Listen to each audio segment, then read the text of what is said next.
Good morning, everybody. This is Keylime here with another weekly preview. This time around, we've got some fun stuff for all platforms, so let's go dig in and see what's up. In the event keys this time around, we have Suncrest troops. So as far as Suncrest troops go, there's some interesting ones. I wouldn't necessarily call them all the highest of tiers, but there's definitely some interesting troops. These are more of your like Strix type troops.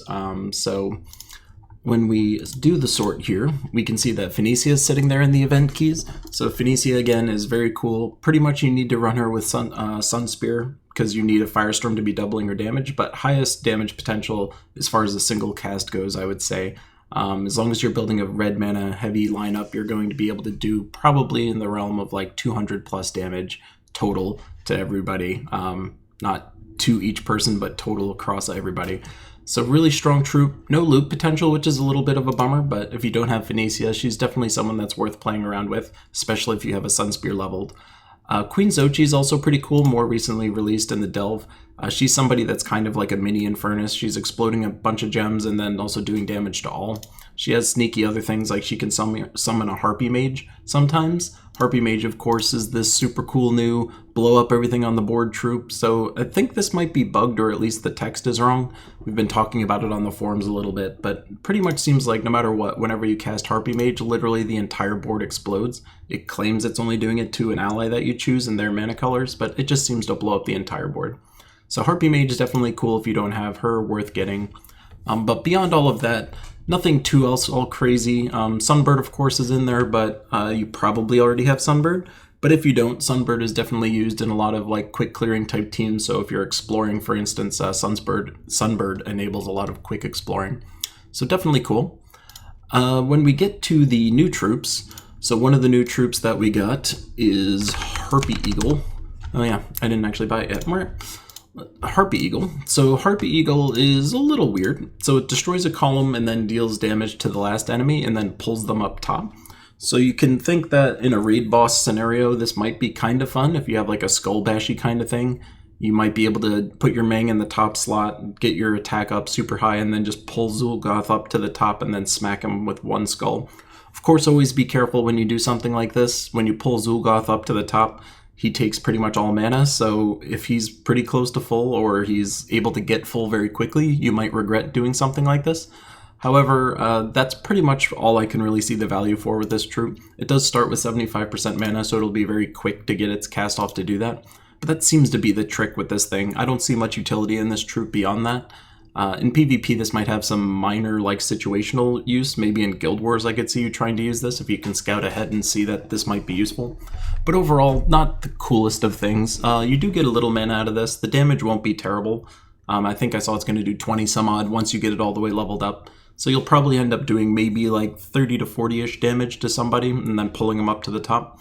So again, I think this is more of like an event style troop to hit the raid boss, pull them up top. Not the worst troop in the world, but admittedly I'm not even necessarily planning on using them myself. But not the worst on the planet. The other troop that we got is our actual event troop. So we have Pavos Dawnwind. He's not the best, admittedly. All he's really doing is the standard damage to the boss and then blessing himself. Assuming you have a storm running, which I would assume you do. Blessing itself isn't really useful, admittedly. Like, normally Bless is an amazing buff to put on yourself, but as far as an event goes, you kind of want scaling damage of some kind, and this offers nothing in that capacity. Of course, it does the normal 3 to 5 times on skulls, but I, again, don't really recommend this. Unless, of course, you're trying to do something cheeky where you pull Zul up to the top with that Harpy Eagle that we just looked at, and then maybe smacking him with this guy or smacking him with your Meng. However, as far as boss killer troops go, I find this one pretty underwhelming. Looks really cool, but not necessarily the coolest thing on the planet. As far as the weapons go, we got this Plume Staff. So Plume Staff is okay. It's one of these mixy things, so it's mixing yellow and purple. Of note is that this thing is purple itself, so it will mix into itself. And then the other sneaky thing about this is that it actually creates a light storm. So when you're dealing with a lot of Strix, as this event is, Strix generally take yellow, so this creates yellow and summons a light storm when you upgrade it. So that's actually going to be pretty useful. So for the event this time around, it's this raid boss fight. This is kind of the team that I came up with here. I haven't played it, of course. I'm waiting for us to get the all clear to start attacking stuff. But to me, this feels like it should be pretty good. Basically, the gist of this is going to be Plume-Staff is creating tons of mana for everybody. It's filling itself with the purple, and then the yellow is going to go down to these people. Harpy Mage is there to just blow up the board. Honestly, I could see these being switched. I haven't playtested it yet, but these need to be moved in some capacity, potentially. You might want to favor Harpy Mage to take advantage of the Lightstorm. Actually, I think I might start with this. But then you're just using Pavos to blow up troops from there. The problem with this lineup, however, is that this will be very effective early, and then it's probably going to have a hard time as the troops get a lot harder. Like when you get up into the higher boss levels, at that point in time, you're probably going to want to switch to a Mang build. And if you were going to do a Mang build, you'd probably put Mang here, and then beyond all of that, probably not too much different, admittedly. You might want to replace Queen Xochitl with someone that can create a Lightstorm. But beyond all of that, that's going to be roughly the team. So this should be good to get you started, and then ultimately you want to switch to something with Mang. Beyond that, I don't see that team scaling too far. But of course, jump into the shop, make sure you buy up to the weapon tier. You always want to grab the weapons just in case. They seem to be putting a lot of favoritism on Strix these days, so it's entirely possible that this might have some value later on. The fact that it creates a Lightstorm is also going to be useful longer term, so that's also super cool. As far as what we've got in the Soulforge this time around, I will quickly mention that in the purple there's Moonrabbit, so if you don't have Moonrabbit, very high value troop. I wouldn't spend a ton to try and get there, especially if you don't have a lot of these. However, Moonrabbit, definitely a good get, so worth snagging if you have been trying to get them and haven't been able to. As far as troops you can craft, so the only ones that I'd really pay attention to would be Queen Aurora. She's always pretty nice, creates a lot of mana, gives everyone barrier, gives everyone life. So as far as like what she can do, this is very nice. She doesn't give herself life or barrier, just keep that in mind. However, as far as like a defensive troop goes, this is extremely solid. She's also giving you bonus mana to all mana, so this is also really nice. You can imagine you basically just play every game with her with a +1 to all banner, so this is pretty nice. She's also pumping herself a little bit whenever you cast a spell. So Queen Aurora, definitely very cool. I like her a lot. She's a Divine Beast, so you can do some other interesting stuff like that. Like you could put Divine Ishbala on the team, for instance, and then you can start with an extra mana, or if you're running Warden class, for instance, you might be able to run it with a Forest Guardian, and then you can barrier both from Queen Aurora and also from Forest Guardian. You can do some interesting stuff with her, but in general, whenever you add Queen Aurora to a lineup, it kind of gets a little bit better, I would say. She was one of the earlier mythics I picked up, and I definitely abused the crap out of her. She was really good. Scorpius is in there. I don't really care for Scorpius, but admittedly, the upcoming Delve that we'll talk about in a second here does introduce a lot of interesting poison options, so it's possible that Scorpius might have a little value. The new Delve is on Friday, which I'll cover again in a second, but you may put a little more emphasis on Scorpius from there. Admittedly, I don't think it's going to pull him up a bunch of tiers. As far as what he does, it's still a little gimmicky, but it will have a little more value after this Friday, so we'll talk about that in a second. Tina, of course, super great. Tons of true damage to 3 random people, gains a bunch of armor, super spell resistant, also hits like a truck. So as far as Tina goes, one of the highest like sneaky damage troops in the game. She can just like turn 1 if you're able to generate a bunch of brown mana, running something like a Leprechaun and having a Duststorm at the start. You could potentially just like get a ton of mana for her and then shoot down a troop immediately before they even take a turn. She can do crazy stuff like that. I put her as a very high tier mythic just because the amount of damage output she can do is just kind of nutso. But again, if you don't have Tina, definitely worth a craft. I wouldn't put her as like an immediate must craft. She's not going to necessarily open up the game to you a bunch. She is very potent, but if you're missing some other key mythics like a High King Iron Gut, a Pharos, a TPK, and Furnace, Obsidious, those would definitely take priority over Tina. However, Tina is super great. If you're jonesing for a new mythic, you're absolutely not going to be disappointed with picking up Tina. So that's pretty cool. And then real quick, I will cover the new Delve. So we're getting this new Delve of this kingdom called Amanithrax. Amanithrax is a very mushroomy kingdom, as you can imagine. This is probably the most colorful looking Delve I've ever seen. I can't really tell what the path is going to be in here. Like, it's kind of looks like it's a little branching path, but if the boss fight is all the way down here, for instance, like that means you're going to have to clear all the way there, potentially clear up to here. So that's going to be a little bit rough. That might be a harder one to farm. But as far as what troops are coming in this, we get a bunch of weird little guys. So this one, for instance, make this a little smaller so we can actually read it. So this is Explode Stool. Explode Stool sounds like explosive diarrhea, but that's fine. We'll ignore that. So what he's doing is he's exploding a bunch of gems, and then if somebody's diseased or poisoned, or I'm sorry, yeah, if an enemy is diseased, then it's going to poison 1 to 4. So this is kind of one of those poisony troops that I was just talking about with Scorpius. This person's going to be a very good mana generator. Magic divided by 2 is admittedly not going to be the highest on the planet, but you should explode at least like 5 to 10, depending on your guild bonuses and your other bonuses you're getting from your delves. But this should explode a decent amount of gems, and then it's also poisoning a bunch of people. As far as traits go, it's nothing really all that crazy. It does inflict poison when it takes skull damage, but I wouldn't be running this in the top slot anyway, so not necessarily someone you'd run in the top slot. Overall, a pretty interesting troop. It doesn't start with any kind of mana, so it does take 14 to fill it. So this might be a little hard to get going. However, again, this does poison people whenever you blow up the board like this, if somebody's diseased. So you might have to pair this with somebody else to do the disease part. But an interesting troop. I'm sure it'll be annoying to fight against. Next we have a Fungomancer. So Fungomancer is another cool name, but he also looks very cool. This is doing damage to a specific enemy, and then again, if they're diseased, there's a 50% chance they transform them into a Mushroom Man, and then it diseases them after it transforms them. So that's kind of random. As far as traits go, it's nothing too, again, interesting. It's this inflicting poison when they take skull damage, so obviously there's a theme here. It also boosts itself a little bit when an ally casts a spell. So overall, nothing crazy. I'm sure this is like the annoying troop in this delve where, you know, in every delve, there's always some troop that's going to try and mess up your lineup. This is obviously one of them, which has a chance to just transform you into a Mushroom Man. So if you're going to be doing this delve, cleanse is going to be a very big thing. You can already tell there's going to be tons of poison, tons of disease, and traits and things like that that trigger based on that. So keep that in mind as you're running through. Fungomancer is okay. I would never use him pretty much ever. So nothing that I would necessarily use, but as far as a troop goes, he's pretty interesting. Next we've got, hope that was the right picture. It was. King Gobtruffle, another cool guy. He's like holding onto these bombs with eyes. He's doing damage to all enemies boosted by poisoned and diseased enemies, but then you get an extra turn since he's a goblin type. So that's going to be annoying. So as far as his traits go, he's diseasing a random enemy when matching 4 or more gems.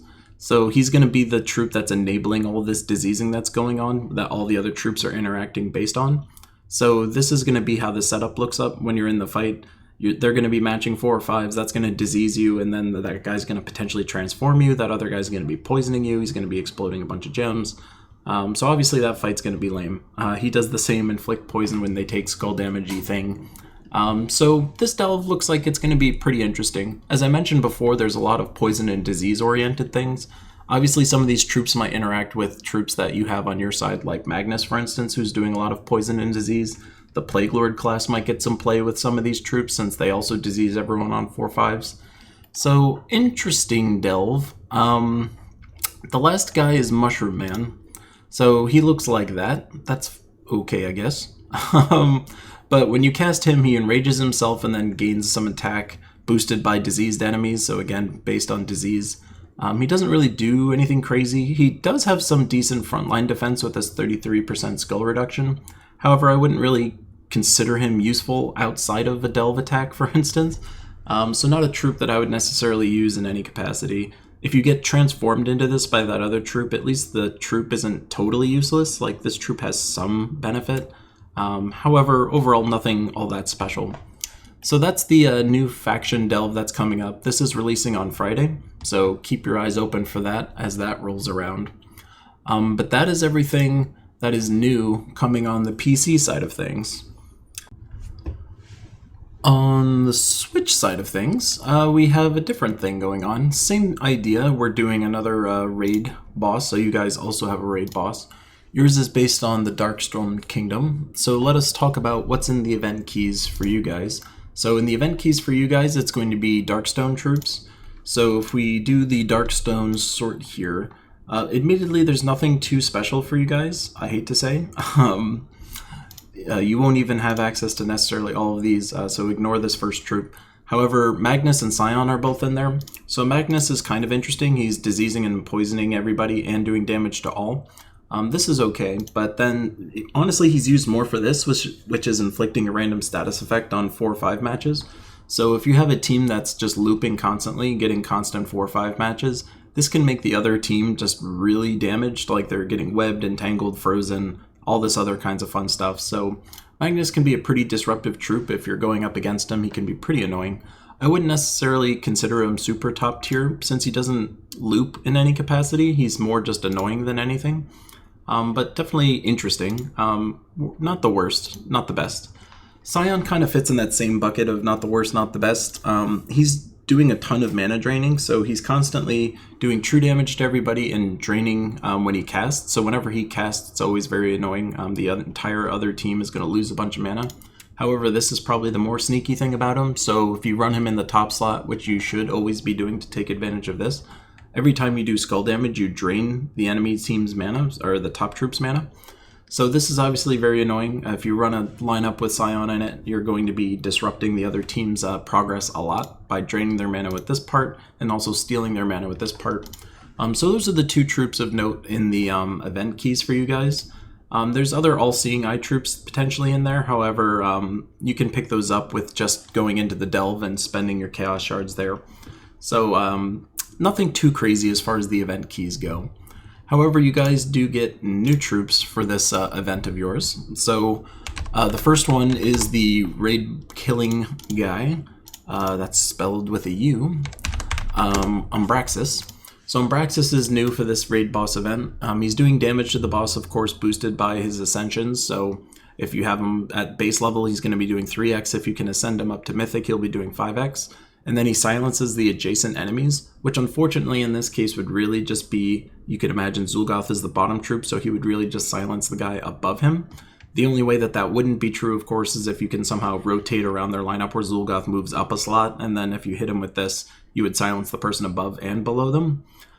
That's a potential option you can try and mess around with. So nothing too crazy as far as this troop goes. Getting a silence isn't the worst, but there's no scaling to this damage beyond just the ascensions. He is stealthy, so he will be harder to target from the other team side. Just be aware that I don't believe stealthy really matters from Zul'Goth's perspective. I'm pretty sure he can just hit him anyway since it's targeting somebody. Don't hold me to that, but I'm pretty sure I've seen Zul'Goth blast me through stealthy before. Beyond all of that, he's got Godslayer, so it's doing 3 to 5x skull damage. So if you run him in the top slot, it's possible if you can get down to Zul, you'd be able to hit him for 3 to 5 times skull damage. I generally don't recommend putting these boss killer troops in the top slot. They can just die a little too quickly, so I would really recommend putting him underneath some other way. Get him mana some other way, and then put someone more survivable up in that top slot. You have to kill down to Zul'Goth, remember, so him staying alive for that entire time frame might be a little rough. So not the best troop on the planet, admittedly. This event is going to be tough. The other troop that they released is Executioner. So he's a little weird. Admittedly, I don't like him because his whole gimmick is that he might just kill people. I mean, that's cool, of course. This won't work on Zul'Goth, by the way, so don't try and do this. But he's just doing a moderate amount of damage. Like, this is pretty low, and the only gimmick that he has is that he might kill people. He's not really doing anything else all that special. So as far as this troop goes, nothing too exciting. I mean, the art is nice, but a 10% chance to kill people is admittedly very bad. 1 in 10 chance to do something with this. So, I mean, if you are really, really, really struggling and you have no idea how you can progress, some kind of lethal damage troop like this can be used. But as far as the lethal damage troops go, this one's pretty low, admittedly. So, not the best troop on the planet. He looks cool, but that's about it. The weapon that we're getting this time around is Blood Drinker. So this is doing a decent amount of damage to somebody, and then it's stealing half of their attack. So this is kind of like a Mang alternative in some capacity. So you imagine this top guy, for instance, let's just say he has 100 attack. You'll hit him with this, and then he'll get dropped down to 50 attack, and then you'll gain 50 attack. So that's kind of cool. Admittedly, I would say Mang is probably better because you're getting a better boost ratio out of it. However, the difference between this weapon and Mang would be that Mang is going to destroy all of their armor, and then you steal all that attack. This is at least stealing half of their attack, so you'll take a little bit less in return. So that part's kind of cool. Admittedly, I think that if you're running an event, however, Mang will always be better because it'll enable you to start killing faster. Generally, when you steal all of their armor and their health is pretty close to each other, so let's just say they'll have like 100 health, 100 armor. You'll hit them with Mang once, and then you'll be able to start one-shotting people from there. Potentially, you'll need to hit another one in case they have like skull reduction. But for the most part, you'll be able to start killing faster with Mang, whereas with this one, you'll probably need to hit like 2 or 3 troops before you can really start one-shotting anybody, because you're not stealing any armor. You're not destroying their armor as part of it. So this is going to be slower than Mang. Admittedly, I don't think there's any reason to run this over Mang. So assuming you have Mang, this is not the option that you would want to go with. I would definitely go with a Mang option for the event this time around. Speaking of the event, I did throw together a quick event team that you could potentially look at. I don't know if this is going to be the best. I was looking at the troop options you guys have available. This is about as good as I could really come up with. So you're putting a Mang in the top slot and an Umbraxus in the slot below it. We have Anointed One in here because he's transforming all green to red. He takes blue, so what you would want to be doing is that you prioritize red and brown mana. However, if you don't have red and brown, then you can match blue. And then if you're matching blue, this will allow you to convert all greens to reds. So you'll be able to get a lot more red up here. And then Corrupted Sorceress is in here because she's also creating 9 red. And then also she's able to create another Anointed One or a Revenant if somebody is dead and you need to fill in a slot. So that will help you with red mana generation, assuming you summon another Anointed One. But admittedly, this is going to be a pretty rough event. There's not a lot of options as far as like creating a bunch of mana here. So this is the team that I came up with. You might be able to use this to some effect. This will certainly be useful for a little bit. However, the trouble in creating mana might make this pretty hard to use later on. There might be better teams, but again, I just took a couple seconds and threw together a team. This will totally be competent, at least for a little bit. Potentially all the way, but that's what I came up with for this event. Beyond all of that, I do have great news for you guys. I did level my Switch all the way up, so now I have access to the Soul Forge. So I looked through the Soul Forge, and as far as troops that you guys have access to create, the first one that I'll make reference to is Divine Ishbala. So she's in the Soul Forge this time around. She's a legendary, however what she can do is converting red to skull and then green to yellow. This enchanting 2 allies piece is okay, it's nothing too crazy. It's worth noting that her converting greens to yellows means that she'll be able to fill herself when you cast her.